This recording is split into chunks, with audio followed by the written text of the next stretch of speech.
Okay, here's another question.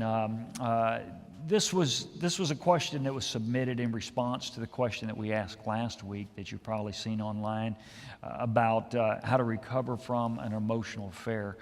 This person says that they've been through an emotional affair. The person asking the question was the person that was offended, that was hurt. So in other words, the mate made a decision to go too far with a friendship. They want to know what did they do to contribute to the affair, if that makes sense, and probably wanting to know in that, how can I make sure I'm not contributing to another affair is what they're wanting to make sure. You got any thoughts for us? I think, first of all, having that kind of attitude, that kind of approach about it, that you would look within.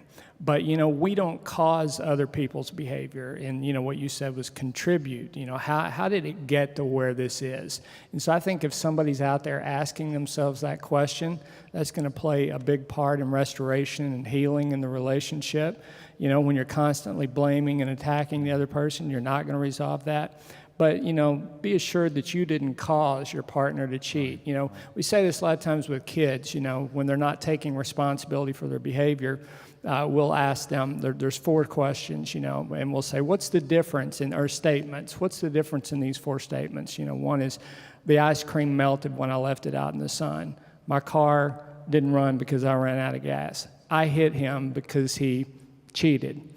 I cheated in the relationship because you cheated in the relationship. What's the difference in the last 2? And in the last 2, there's choice involved. The first 2, there's no choice involved. We always have a choice in how we respond.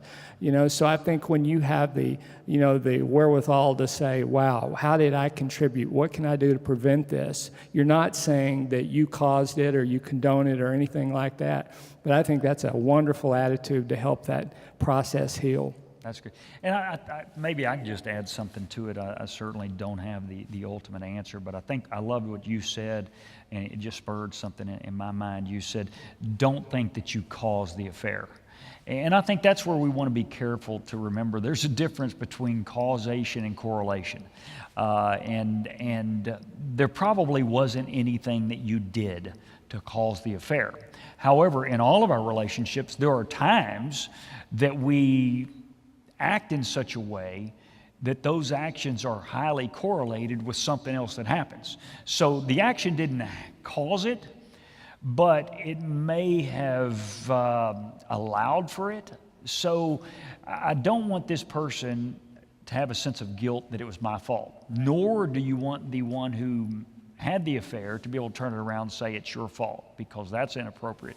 But you do want to honestly ask yourself, were there some things that I did that correlated to their feeling or desire to go outside of marriage? Maybe that's a deal. So I guess what we're both saying is, don't ever feel like you caused the affair with what you did, but you may have done some things that you might want to do differently now. Right. I think that's a very fair way to say it. Okay.